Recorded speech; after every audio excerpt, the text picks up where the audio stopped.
One night when I was 19 and all alone in my flat because my four flatmates were out, something really scary happened. It was Christmas Eve, and I went to bed at around 9 p.m. But a few hours later, I woke up to a strange shuffling noise right outside my bedroom door. I looked towards the door and saw it slowly opening, like someone was trying to be quiet. My room was almost completely dark, and I was half asleep, so I couldn't really see what was going on. Suddenly, a small light started moving back and forth, making an arc, and then it went out. The door closed. For some reason, even though I was half asleep, I decided to get out of bed and check things out. At that very moment, the person outside, a guy I guess, came back in with a lighter. I think he wanted to check my room again to see if there was anything worth stealing. We ended up face to face and looked really scary. Maybe it was because his face was only half lit by the flickering light, but he had really sharp features. He quickly shut the door in my face, and I could hear guys talking urgently and running down the hallway. I followed them outside, closed the front door, and went back to bed. It wasn't until the next morning when I was fully awake that I realized how dangerous the situation was. I thought about what could have happened, and then I noticed that our TV and stereo were gone. It was a chilling experience, and looking back, I shudder to think about what might have occurred that night. It's a reminder that danger can be closer than you think, lurking in the shadows when you least expect it.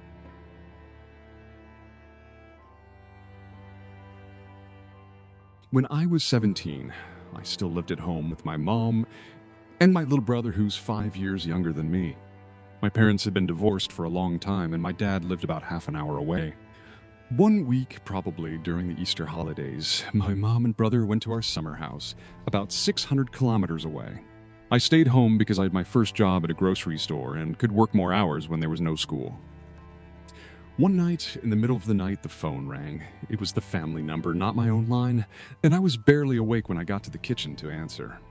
A man's voice said he was a janitor working for the company that owned our apartment building.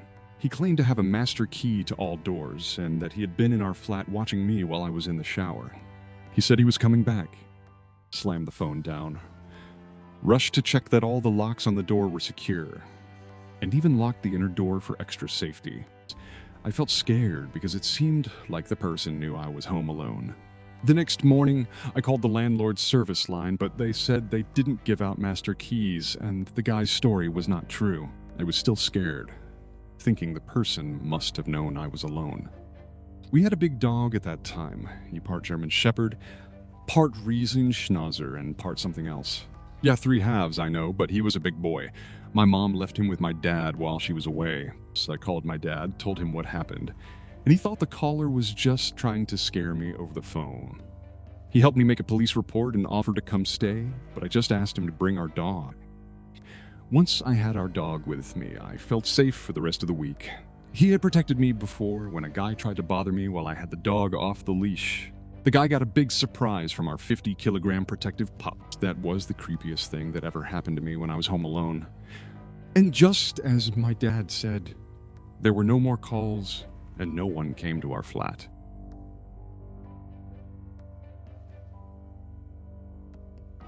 My buddy Lacan lives in Phobal. One time, his whole family went to a wedding indoor, but he decided to stay home because of lots of work. It was winter, and in the evening, he was all cozy under his blanket, working on his laptop in his room. So all of a sudden, he heard some weird sounds coming from his backyard. At first, he figured it might be bugs or something, so he didn't pay much attention. After a bit, the strange noises stopped, but then they started up again. But this time from his kitchen. Lacan thought. Maybe some bugs went from the backyard to the kitchen. He went to the kitchen to shoo away the bugs, but when he got there, no bugs were around. The noises kept going. Now, he was getting a bit freaked out, but he tried to ignore it and went back to his room. As soon as Lacan got back to his room, the noises stopped, but things got scarier. The air felt weird, and he couldn't focus on his work. So, he decided to chill in the living room and watch TV. After watching TV for a couple of hours, he felt better. Later, he went back to his room to continue working, but he couldn't shake the feeling that someone was watching him. Then something really spooky happened. He heard pots and pans crashing in the kitchen. He rushed there and freaked out seeing a bunch of steel plates on the floor. He had left them in the sink in a way that they couldn't fall. Now, super scared, he rushed back to his room, reciting Hanuman Chalisa, and wrapped himself up in his blanket. Sleeping next morning, he told his family what happened. They believed him because Lacan wasn't the type to make up stories. Spooky stuff!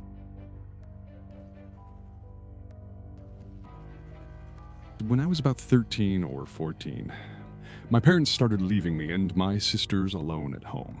They always told us not to let anyone know we were alone and definitely not to let anyone in the house. One night, there was a knock at the door. I went to check, but it was too dark outside to see clearly. We couldn't pretend we weren't home because the lights and TV were on. I opened the front door a bit, thinking the person would be behind the screen door. But nope, there was a man, maybe in his late 20s or early 30s, right there. I quickly shut the door and told him to stand behind the screen door. I opened it a little, not the smartest move, and latched the screen door. He said his car broke down, and he needed to use a phone. So he told him I couldn't see a car, and he pointed down the road, saying it was further away. I asked why he walked past 2 houses next door with no car in the driveway, and he got all upset. Our conversation went something like this. Look, are you going to let me use a phone or not? No, my dad is sleeping and I can't let you go in his room to use the phone. Okay. Bring the phone out here and I'll use it. I'm not letting you in the house. Just bring the phone to the door. It won't reach. Please leave. Okay. I shut the door and locked it. While my sisters and I were freaking out about how scary it was, the side door handle jiggled. He knocked and asked, "Will it reach to this door?" Now I told him to go to the neighbor's house and use their phone. He started yelling, "I bet your dad's not there. Let me in. I want to talk to him." I said, "Fine. I'll go get him." I went into my dad's room and grabbed his shotgun. I came back, racked it, and said, "Here, meet my dad." The guy started swearing and calling me names, but he left. Or so I thought. Turns out he went around to another door and tried that one. Our dog, who was outside, started barking at him. He did something that made the dog yelp. I yelled that I was calling the police. And finally he left. I felt really dumb about the whole thing. I don't know if he really just needed a phone, but the whole experience was super creepy and I clearly wasn't ready for it.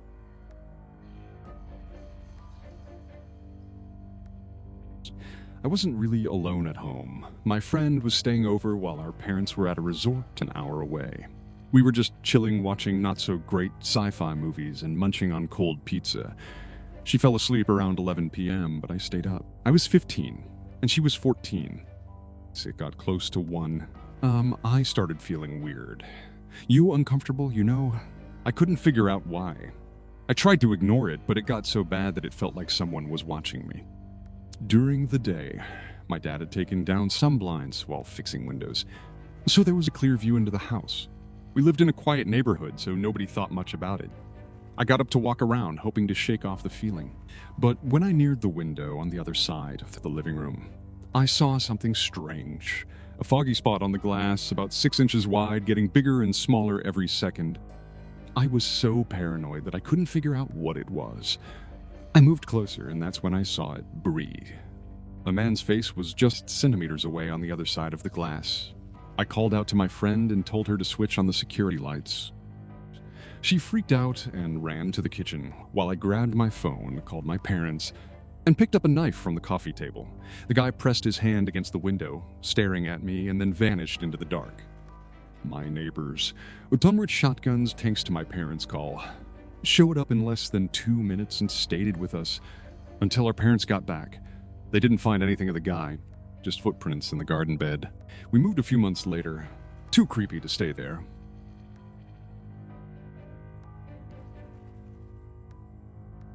A couple of years back, I was home alone while my husband was away doing his Santa job. Here's what happened during that time, right from my journal. On Sunday, November 30 in the morning, I thought of checking my mail. I left my computer on while I made breakfast. When I came back, it was turned off, not just regular off, but switched off at the main switch. I know I didn't do it. And I'm the only one in the house. Or fast forward to Wednesday, December 3, around 8:30 in the evening. I turned away from the front door, trying to figure out why Zeus, our dog, was barking. In the dim light, with only the kitchen light on, I noticed that the door to the TV cabinet was open. I hadn't watched TV since my husband left on Sunday morning, and I was sure the cabinet had been locked. Strange, right? Now Thursday, December 4 at 11:15, I took out the garbage. Just before reaching the back door, I was hit by this amazing smell like a powdery deodorant or something. The wind was blowing from the north, and the nearest house that way is about 100 yards away. Another mystery.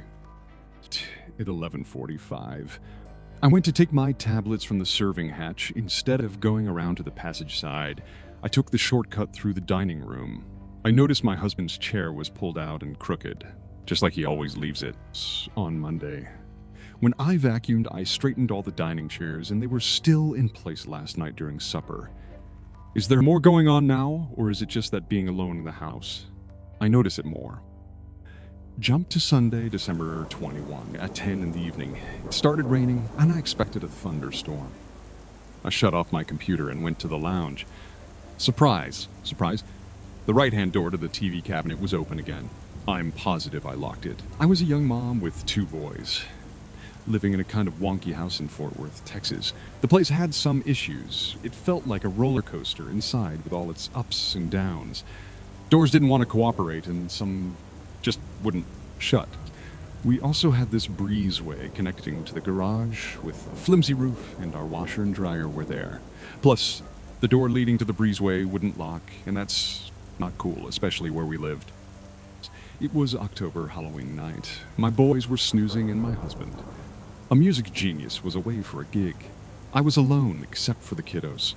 I loved Halloween, the spooks, the movies, the costumes, the whole deal. I was into a Friday the 13th movie marathon when I heard a knock on the door. Late at night, unexpected visitors. I checked through the peephole, saw nobody, and double-checked the locks. Maybe a trick-or-treater? I turned off the porch light and went back to the couch. Suddenly, a loud bang echoed through the house. Bang, pause. Bang, bang, crash. I jumped up, scared out of my wits. I mustered some courage and peeked out the peephole. No one. Right then, the door to the breezeway slammed open, like a gust of wind did it. Terrified, I slammed it shut and propped a chair against it since the lock was being stubborn. The boys' room was next to the living room. I checked, and they were sleeping like angels. Meanwhile, our dog, Shadow, was going berserk in the backyard, growling like never before. In the kitchen, I grabbed a butcher knife and the cordless phone, and I called my mom. She said to hang up and call 911, so I did, standing there shaking with a knife in one hand, a cigarette in the other, and a phone to my ear. And let's not forget the Friday the 13th playing on the TV. Amidst the scary movie soundtrack, I heard a real bang, bang, bang, bang. This is the Fort Worth PD. We received a call. I looked out, and there's an officer with a gun drawn. I open the door, and another officer rushes in from the breezeway door, gun out. But when he sees me, I can't help but laugh, even thinking about it. He bursts out laughing too and holsters his gun. They explain that the noise wasn't a person, but the house next door caving in. It knocked some branches onto our porch, creating quite a racket. I felt like a goof. They chuckled. And I was sure my embarrassing call was a highlight in their day.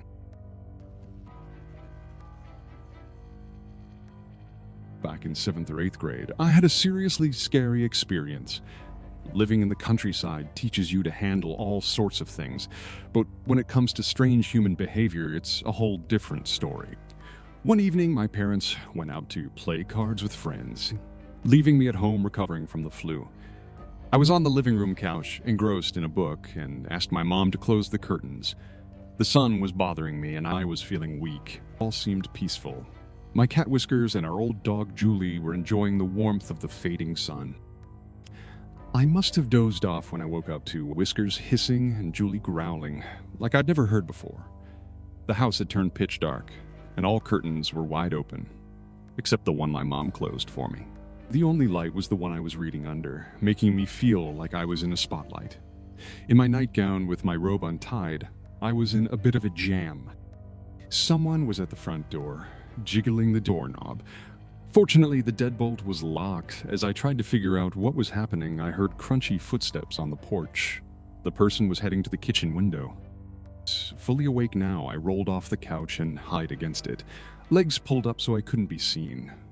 Julie was barking wildly, and the cat had vanished. The situation escalated when the intruder moved to another window. I needed to move, or I'd be in full view. Dizzy and scared, I made my way towards the phone, passing by the closed curtain. At one point, I was pressed against the wall under the window that the intruder was peeking into. I glimpsed a man's height and broad shoulders. When I tried calling for help, I realized the phone was dead. Simultaneously, the back door was being tested. Panic set in as I remembered my stepdad's office at the other end of the house had a different phone line. Running down the hallway with Julie, I locked myself in the office, thankfully finding a working phone. I called my stepdad, explaining amidst barks and panic that someone was breaking in. The other phone line had been cut. Help was needed fast. Dizzy and terrified, I sat on the floor under the desk, hoping I wouldn't have to run outside. Julie stood guard, her hackles up, and her lips pulled back in a silent warning. It felt like an eternity, but in a few minutes I heard a siren. Deputies, including my stepdad, arrived. They found the back door's window broken, blood on it from the intruder's cut. He couldn't get past the deadbolt, which needed a key. They caught him the next day when he went to the doctor for stitches. I got a flu bug relapse from the stress. After that, all curtains were closed at sunset. Despite the scare, I wasn't going to let some jerk make me live in fear.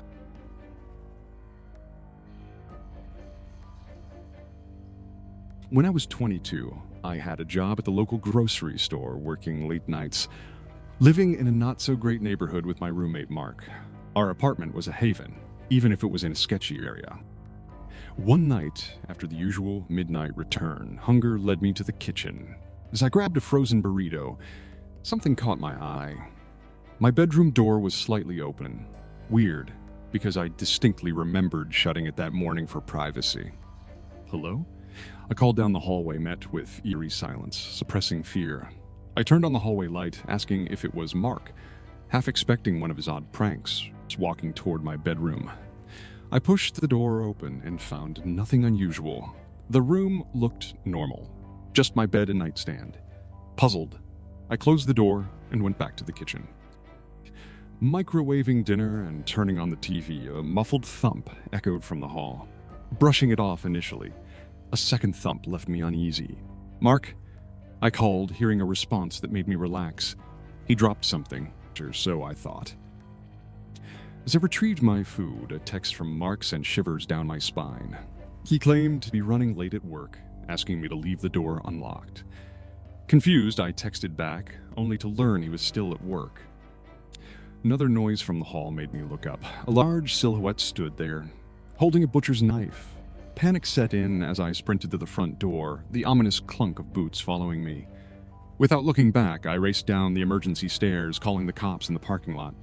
Cops arrived, searched the apartment, and found no one. However, the chilling discovery left me haunted. A note on the kitchen table beneath a salt shaker with a single word: soon.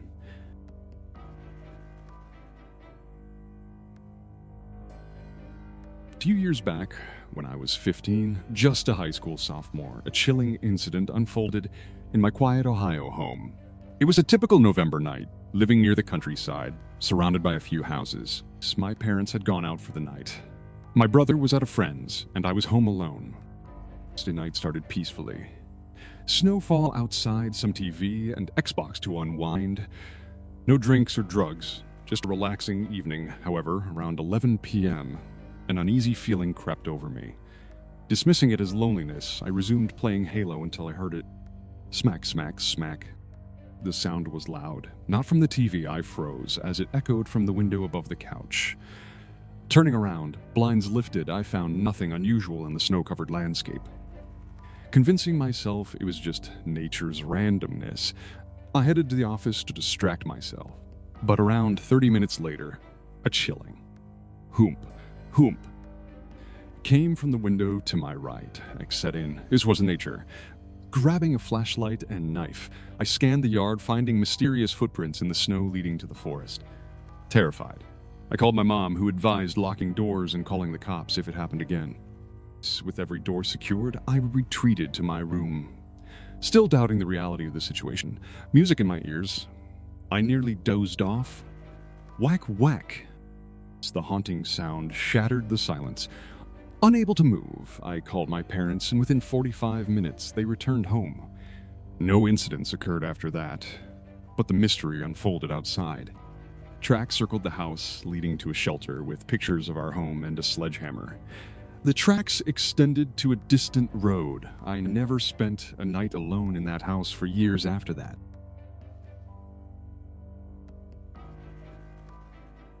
Once upon a time, during my early teenage years, my parents began entrusting me with the responsibility of being home alone for extended periods. This newfound independence was granted to me primarily for the sake of our elderly dog, who required around-the-clock care. It was during one chilly fall evening that my parents embarked on a short vacation, leaving me alone. The first day passed uneventfully, allowing me to revel in the novelty of having the house to myself. I transformed the living room into my personal haven, complete with a gaming console, pillows, and blankets. All was well until the second day, Saturday, when a seemingly routine pizza delivery took a chilling. I ordered pizza for dinner and, upon the delivery, encountered a disheveled middle-aged man. His disconcerting appearance and peculiar behavior left me on edge. As I handed him the money, he leered at me, making inappropriate comments that sent shivers down my spine. His unsettling departure hinted at a sinister undertone that I couldn't shake off. As the night deepened, I succumbed to a peaceful slumber, momentarily forgetting the eerie encounter earlier. However, my tranquility was shattered around 2 a.m. when my dog's alarmed barking pierced through the quiet night.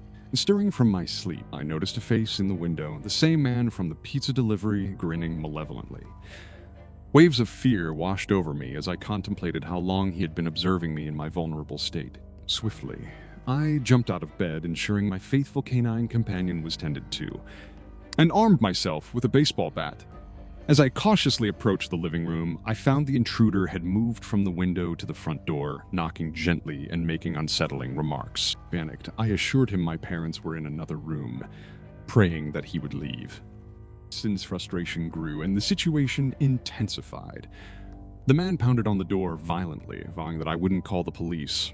I retreated to my room, barricading myself and dialing 911. The operator guided me through the harrowing moments as I listened to the man forcefully entering my home.